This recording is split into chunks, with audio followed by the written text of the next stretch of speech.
Yo, what's going on YouTube? And welcome to Goal Line Hockey. It's your boy Kevin Forte. We are taking a look at Mike Hoffman. He has not signed a contract yet. One of the top goal scorers in this year's free agency class remains on the board. We'll be taking a look at some of the reasons why that is the case. We'll be looking at some of that in this video. If you like what we're doing here at Goal Line Hockey, and want to see the latest news around the NHL, make sure to give this video a thumbs up and a subscribe down below. And let's take a look at Mike Hoffman.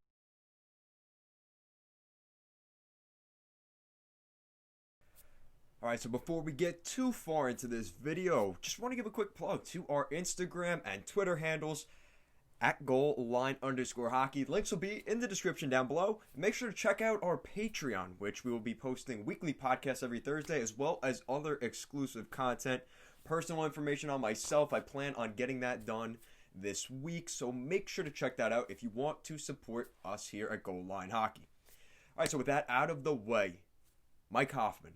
This guy has been a workhorse in the NHL and a prolific goal scorer. He's been everything that you could want and a really solid player. And unfortunately for Hoffman, he's fallen into a situation where the flat salary cap and teams starting to go with their young talent. Unfortunately, he has fallen a little bit under the radar.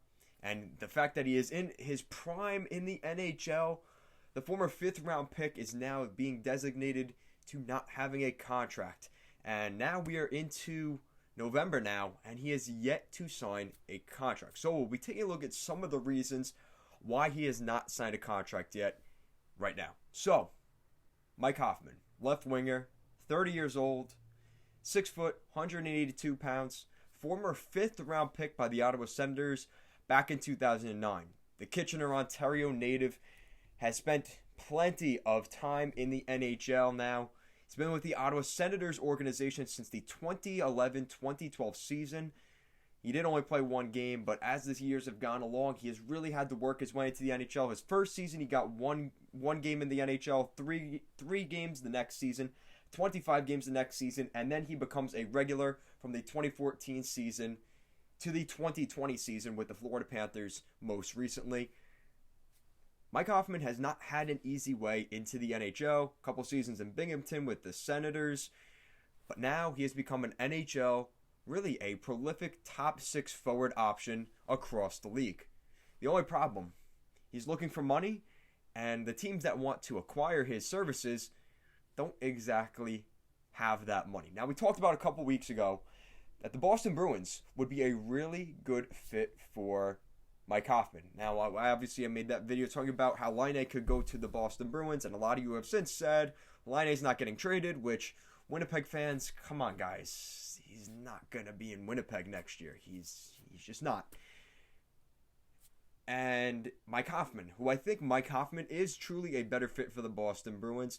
He's more defensive-minded. Not that he's really that defensive-minded, but Laine has had other underlying issues. I think he would fit better here with the Boston Bruins, talking about Mike Hoffman. But now we've heard that there's been another team interested in Mike Hoffman. This is a quote from general manager of the St. Louis Blues, Doug Wilson. So once the team figures out their LTIR situation. Now, some of you newer fans out there, what is LTIR? LTIR is long-term injured reserve. So the long-term injured reserve basically is players. You can only have a certain amount of players in that position, but they basically will not be playing for at least a long period of time or an extended period of time in the season, which means their salary cap will not count against the roster. Hence, we've seen Toronto do this over the past couple of seasons. They did it with the Nathan Horton contract, with the David Clarkson contract. And teams are willing to do that. Now, they do have to continue to pay that player, but it doesn't count against the salary cap, which is where a guy like Mike Hoffman could fit into the equation. So this is from Doug Armstrong. I'm not saying we wouldn't, but in all contracts, in my opinion, there's a dollar value where it just makes sense to do it without trying to jam a square peg into a round hole. I don't believe there's a premium we need to pay to fill a hole. So basically, he's not showing his card. That's basically what that is. He's basically saying, Yeah, I mean, we'd love to have a guy like Mike Hoffman in our top six, um, but we could find guys throughout our development, throughout our prospects, that we could fill that void that isn't nearly as expensive, which is basically showing he's basically saying the market is not in favor of Mike Hoffman. If he wants to get a contract, he's going to have to take a pay cut for what he thinks he deserves at this point, or has thought of since free agency started back last month. So that seems to be the verdict on that front. The St. Louis Blues have $1.2 million over the cap ceiling at this point, which is already a little bit alarming. But again, LTIR will probably help them with that. And not to mention, they still have Vince Dunn, who is a restricted free agent, who will be going for an arbitration over the next couple of weeks. So he has to get signed. And they are predicting he will probably get somewhere between $2 and $2.5 million on that deal. So that seems to be the situation there. Now, determining how long Alex Steen and Vladimir Tarasenko are out, they may be going on the long-term injured reserve.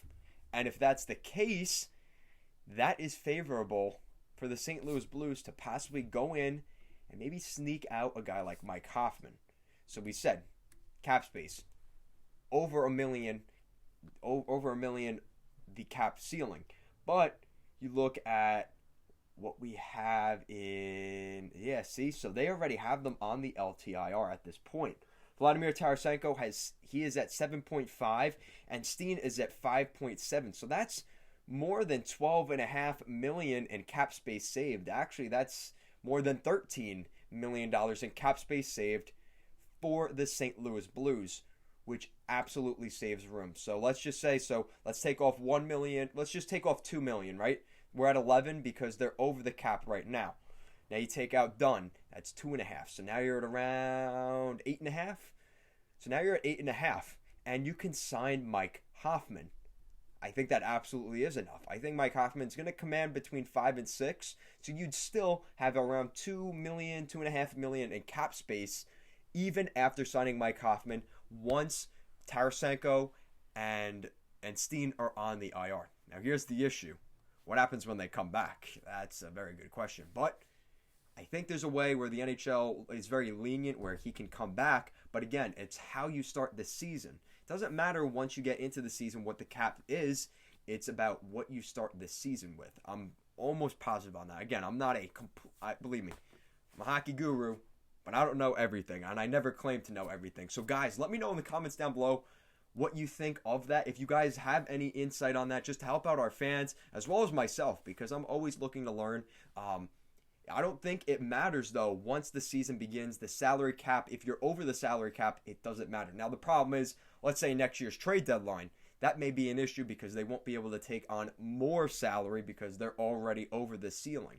So that's something to keep an eye on for the St. Louis Blues. But looking at the Blues, they could definitely use another top 6 forward. And it's not that they are bad. It's just that without Steen and without Tarasenko in particular, that hurts their top 6 pretty badly. Because now you look at where they are without Tarasenko and without Steen, it definitely paints a different picture. Because now you've got Schwartz, Schenn, and Thomas in the top 6. Zach Sanford in the top 6, David Perron and Ryan O'Reilly. So Schenn and O'Reilly are fine, but then you've got Schwartz, who I think is good, and then the other 3 guys, Perron, Thomas, and Sanford. Specifically Sanford, I do not think are top 6 forwards quite yet, specifically on a team that's going to go on a real Stanley Cup playoff run.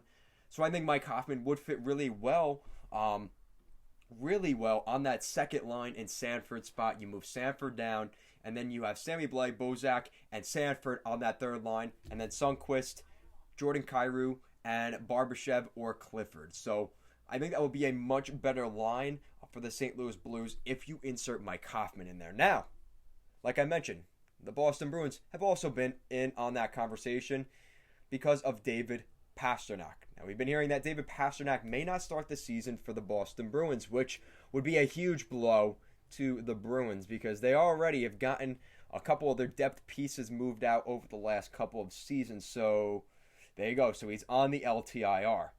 Now, you've got Pastrnak, who is a little under $7 million in cap space, Marchand is also on the LTR, a little over $6 million, and Kevin Miller on defense. So now you're missing Pasternak and Marchand, and they're saying that Pasternak may be out for an extended period of time, which would really hurt the Boston Bruins.